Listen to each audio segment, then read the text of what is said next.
Dans le chapitre 15 de la paracha Lech Lecha, Abraham Avinu reçoit de la part de l'Éternel deux promesses, deux bonnes nouvelles pour lui.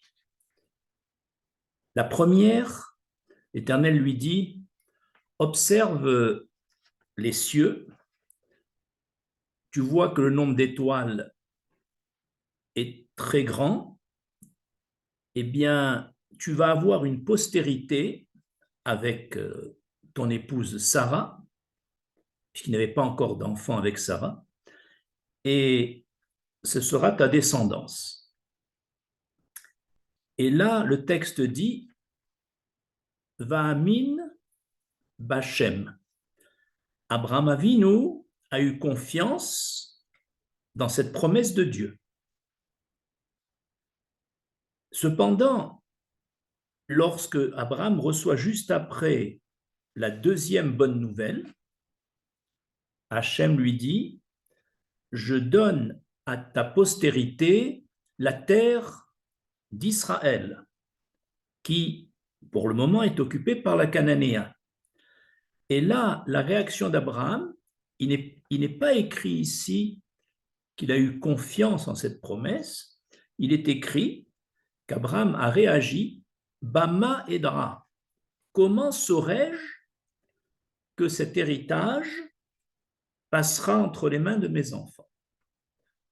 Et là, Rachi donc soulève la question, il dit que pour la nouvelle d'avoir un fils, ce sera Yitzhak, et sa postérité, Abraham a eu une confiance totale et n'a posé aucune question.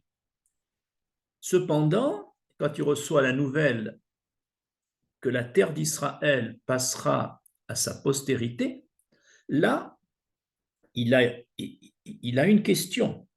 Il demande, Bama Edra.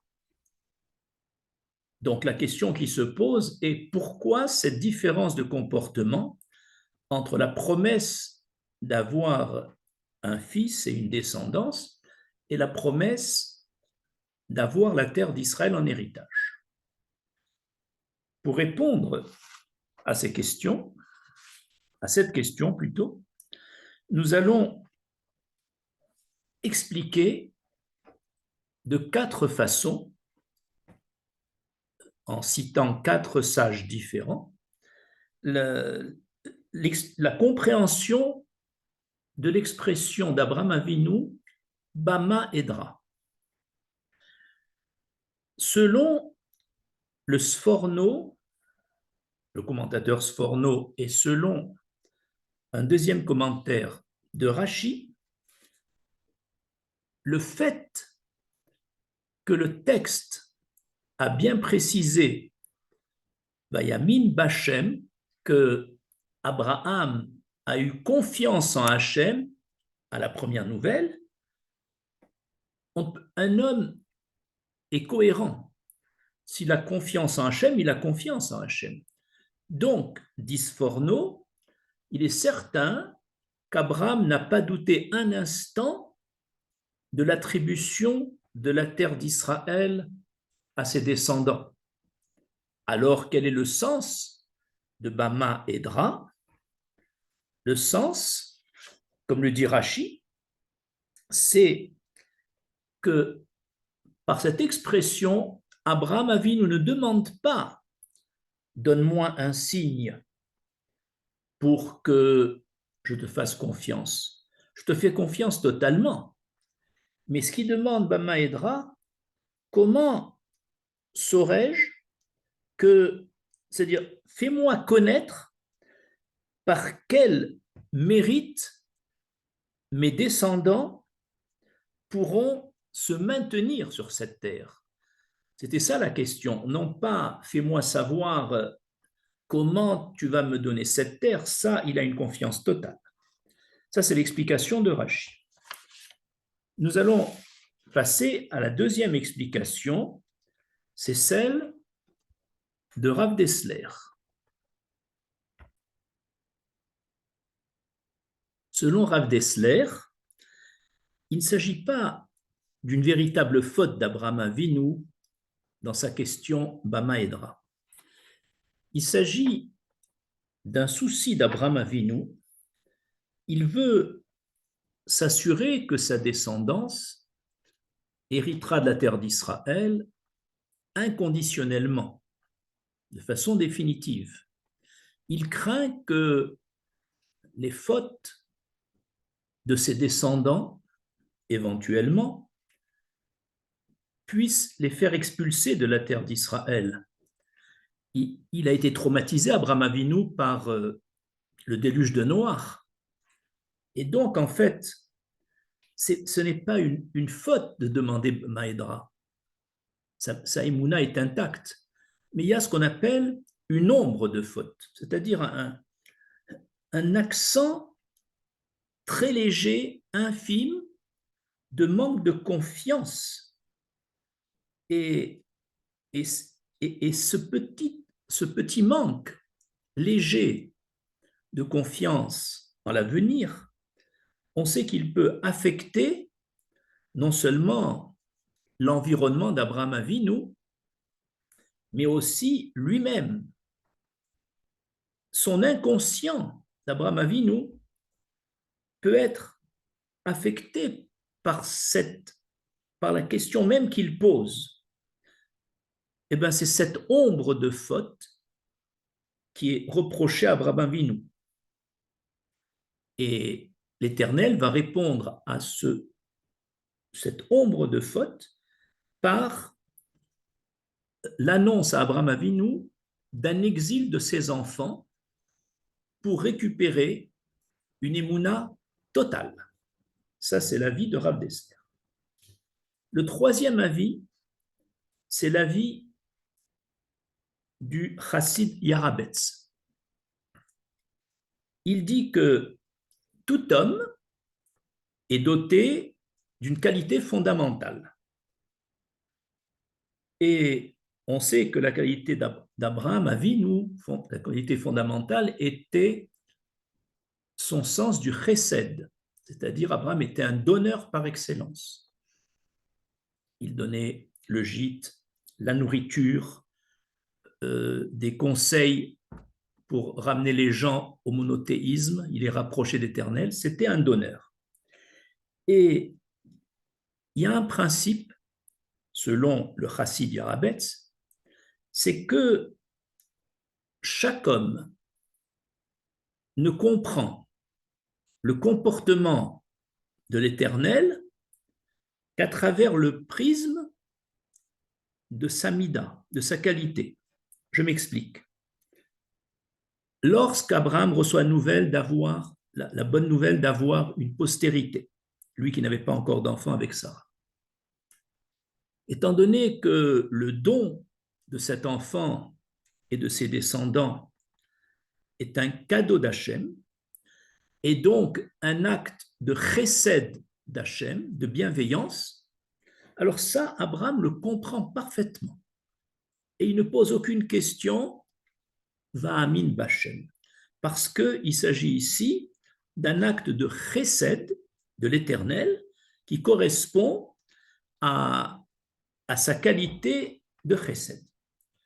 Par contre, lorsque l'Éternel lui promet la deuxième nouvelle, celle que ses descendants vont prendre possession de la terre d'Israël, il comprend parfaitement que ce transfert de la terre des Cananéens vers ses descendants ne peut pas se faire sans une conquête, sans une guerre.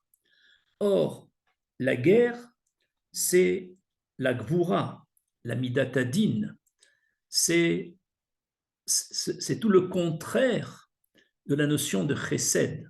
Abraham n'était pas dans sa façon de voir les choses pour les guerres, et c'est pourquoi il se soucie et il ne comprend pas bien comment l'Éternel va pouvoir lui donner cette terre en passant par la guerre.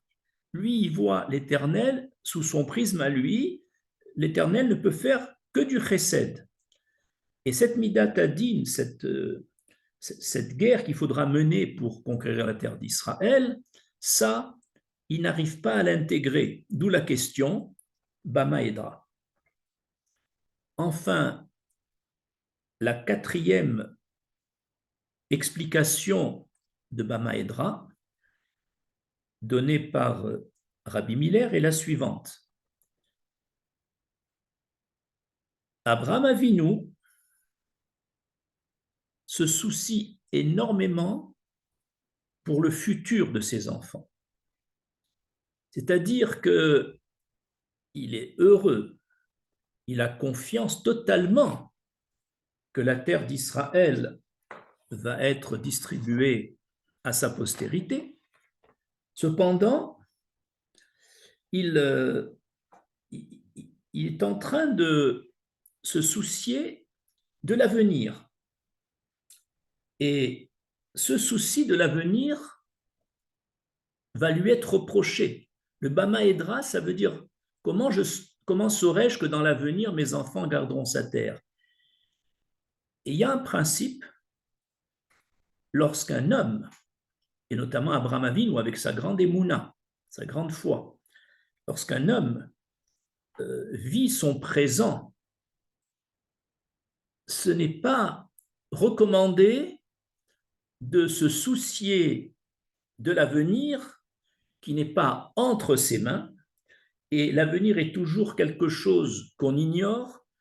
Donc, tout ce qu'on peut dire de l'avenir, c'est quelque chose d'imaginaire qui n'est pas entre nos mains.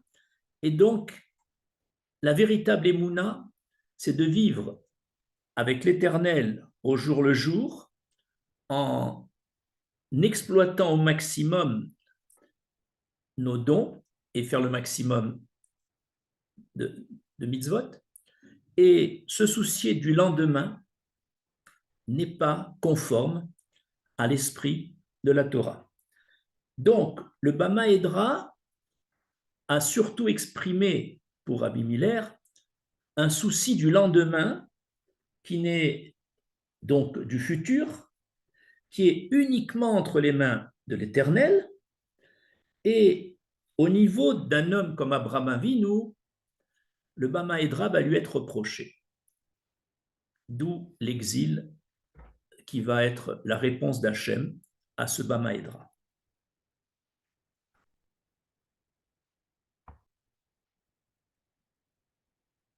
Nous allons maintenant illustrer par deux exemples, à part celui qu'on vient de citer d'Abraham Avinu, l'effet négatif de trop projeter sur le futur et de s'en soucier. Je commence par illustrer cela à partir de l'exemple de Lot.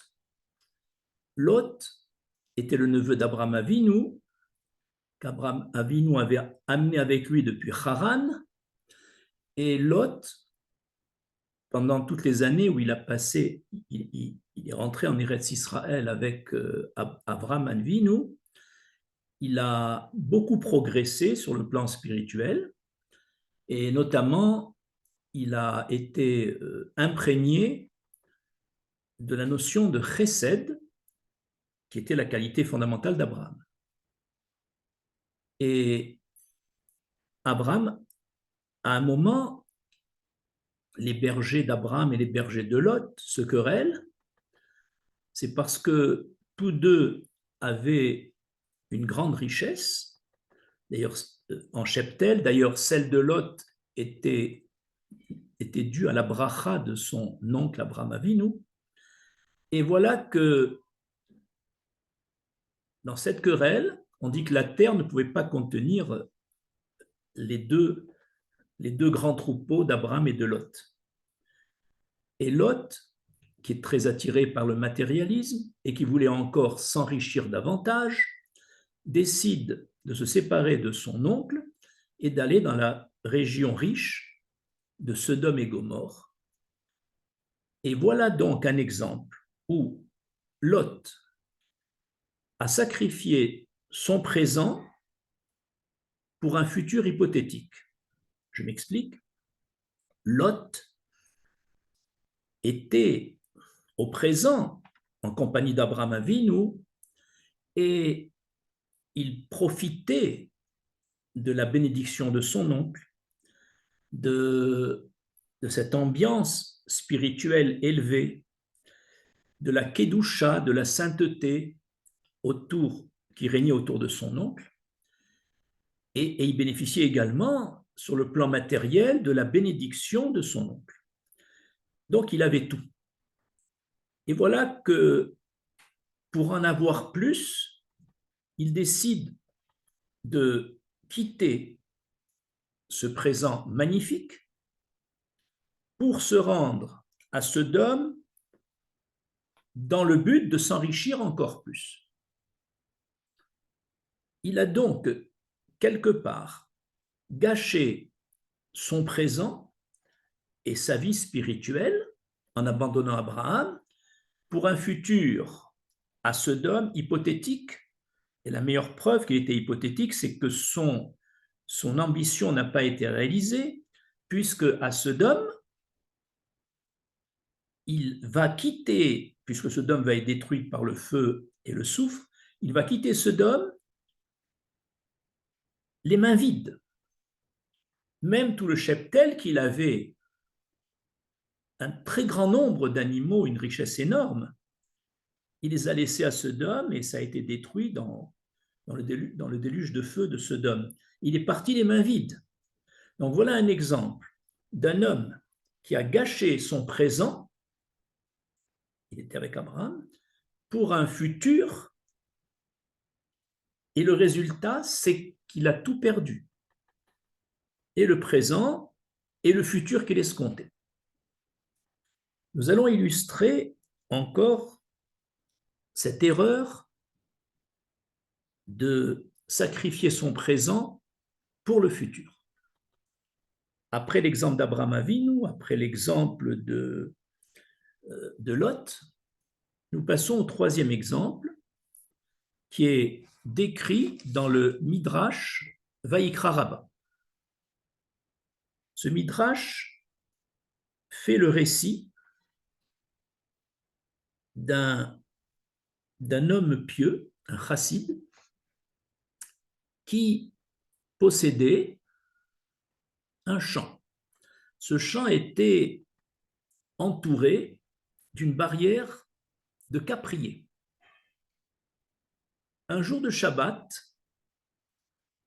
il se promène devant son champ et il observe une brèche dans son champ par lesquelles, bien sûr, pourront s'introduire des animaux ou des voleurs pour voler ses récoltes.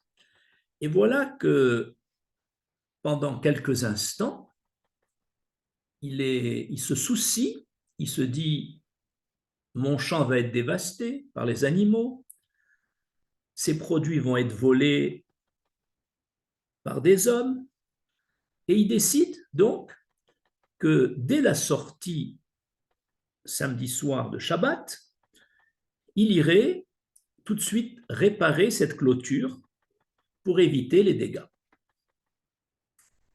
Et après quelques minutes, il se ravise.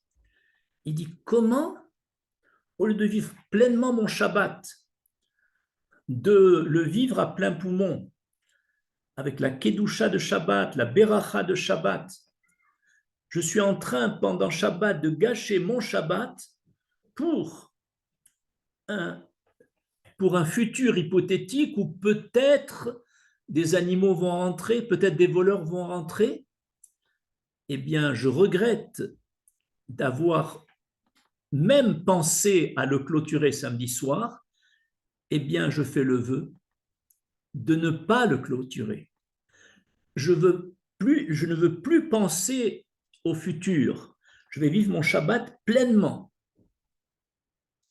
Et cet homme, dit le Midrash, a été récompensé puisque l'Éternel lui-même a fait pousser une haie double de cabriers tout autour de son champ des capriers de tellement bonne qualité que toute sa vie, ses besoins de subsistance n'ont pas été assurés tant par les produits de son champ, mais par les produits du caprier.